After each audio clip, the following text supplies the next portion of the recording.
మనలో చాలామంది బ్రేక్‌ఫాస్ట్‌కి ఇలాంటి సీరియల్స్‌ని ఎక్కువగా ప్రిఫర్ చేస్తూ ఉంటాం.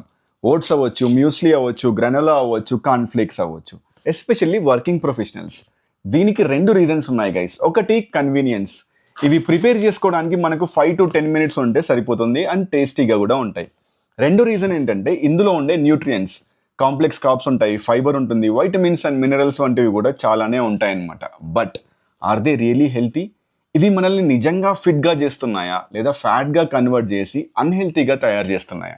ఈ వీడియోలో మనం రూట్ లెవెల్‌లో సైంటిఫిక్‌గా డిస్కస్ చేసుకుందాం. Welcome back to the channel guys. I hope your all doing great. నేను కూడా బాగున్నాను. ఇంకో మంచి వీడియోతో మీ ముందుకు వచ్చేసాను. లాస్ట్ వరకు మిస్ అవ్వకుండా చూడండి. ముందుగా మనం అసలు ఈ సీరియల్స్ అంటే ఏంటో చూద్దాం. బేసికల్లీ గ్రాస్ నుంచి కల్టివేట్ అయ్యే గ్రెయిన్స్‌ని సీరియల్స్ అంటాం. ఇండియాలో ఎక్కువగా తినే సీరియల్స్ వచ్చేసి rice, wheat, barley, oats and millets. మనం ఈ సీరియల్స్లో ఏది తీసుకున్నా ఎక్కువగా కనిపించే న్యూట్రియంట్ కార్బోహైడ్రేట్స్. ఆల్మోస్ట్ 80-90% మనకి ఇందులో కార్బోహైడ్రేట్స్ మాత్రమే ఉంటాయి. Very very less amount of protein ఉంటుంది అండ్ ఫ్యాట్స్ ఏ మాత్రం ఇందులో ఉండవు. ఒకవేళ ఉన్న 2% కంటే తక్కువ ఉంటాయి అన్నమాట. ఇందులో మనకు మేజర్గా హెల్త్కి పనికొచ్చే న్యూట్రియంట్ ఏంటంటే ఫైబర్. ఈ సీరియల్స్లో insoluble and soluble 2 types of fibres ఉంటాయి.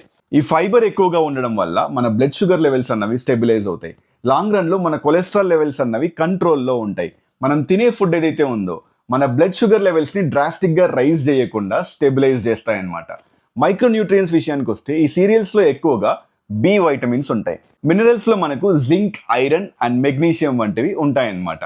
ఈ సీరియల్స్ హెల్తీనా కాదా అన్నది మనం తినే టైప్ ఆఫ్ సీరియల్ అండ్ వాటి క్వాంటిటీని బట్టి డిపెండ్ అయి ఉంటుందన్నమాట. ఫస్ట్ మనం రిఫైన్డ్ సీరియల్స్ గురించి మాట్లాడుకుందాం. ఇందులో మనకు బేసిక్గా ఉండేది రైస్ అండ్ మైదా. ఇవి పాలిష్డ్ సీరియల్స్ అన్నమాట. ఎక్కువగా ప్రాసెస్ చేయడం వల్ల ఇందులో ఉండే ఫైబర్ అండ్ మైక్రోన్యూట్రియన్స్ని కోల్పోతుంది. సో మనకు మిగిలేది ఒట్టి కార్బోహైడ్రేట్స్, అది కూడా రిఫైన్డ్ కార్బోహైడ్రేట్స్ మాత్రమే. ఇవి ఎక్కువగా తినడం వల్ల మన బాడీలో ఉండే బ్లడ్ షుగర్ లెవెల్స్ అన్నవి డ్రాస్టిక్గా రైజ్ అవుతాయి. బికాస్ గ్లైసమిక్ లోడ్ అన్నది ఎక్కువ అవుతుంది కాబట్టి. లాంగ్ రన్లో ఇన్సులిన్ రెసిస్టెన్స్ పెరిగి మనం డయాబెటిక్ టైప్ 2గా కన్వర్ట్ అయిపోతాం అనమాట. ఒకవేళ మీరు వీటిని తినాలనుకుంటే చాలా తక్కువ క్వాంటిటీస్లో కన్జ్యూమ్ చేయండి. తినేటప్పుడు వీటిని ఎయిదర్ ప్రోటీన్తో కానీ లేదా ఫైబర్ రిచ్ ఫుడ్తో కానీ పేర్ చేసినప్పుడు బ్లడ్ షుగర్ లెవెల్స్ అన్నవి స్టేబుల్గా రైజ్ అవుతాయి. నెక్స్ట్ మనం ప్యాకేజ్డ్ సీరియల్స్ గురించి చూద్దాం. ఇందులో మనకు చాకోస్ అవ్వచ్చు, హనీ బంచెస్ అవ్వచ్చు, షుగర్ కోటెడ్ కార్న్ ఫ్లేక్స్ అవ్వచ్చు, ఇవన్నీ ఉంటాయన్నమాట. ఇవి ఎక్కువగా పిల్లలకి ఇస్తూ ఉంటారు. ఏ మాత్రం మంచిది కాదు. బికాజ్ ఇందులో excess sugar and sodium content ఉంటాయన్నమాట. ఐసీఎంఆర్ అండ్ డబ్ల్యూహెచ్ఓ రికమెండేషన్స్ ప్రకారం ఒక మనిషి రోజుకి 20 గ్రాముల షుగర్ కంటే ఎక్కువ కన్జ్యూమ్ చేయకూడదు. ఈ high sugar coated cornflakes and చాకోస్లో ఒక్క సర్వింగ్లోనే 30 గ్రాముల కంటే ఎక్కువ షుగర్ ఉంటుంది.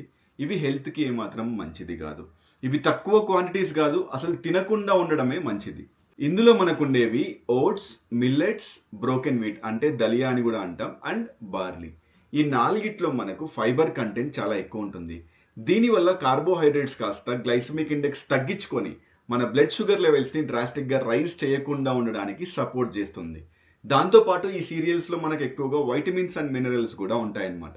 వీటి వల్ల మన మెటబాలిక్ హెల్త్ ఇంప్రూవ్ అవ్వడం అవ్వచ్చు, మన హార్ట్ హెల్త్ ఇంప్రూవ్ అవ్వడం అవ్వచ్చు, కొలెస్ట్రాల్ లెవెల్స్ కంట్రోల్ చేసుకోవడం అవ్వచ్చు, బ్లడ్ షుగర్ లెవెల్స్ బ్యాలెన్స్ చేస్తూ డయాబెటీస్ రాకుండా ఉండడం అవ్వచ్చు.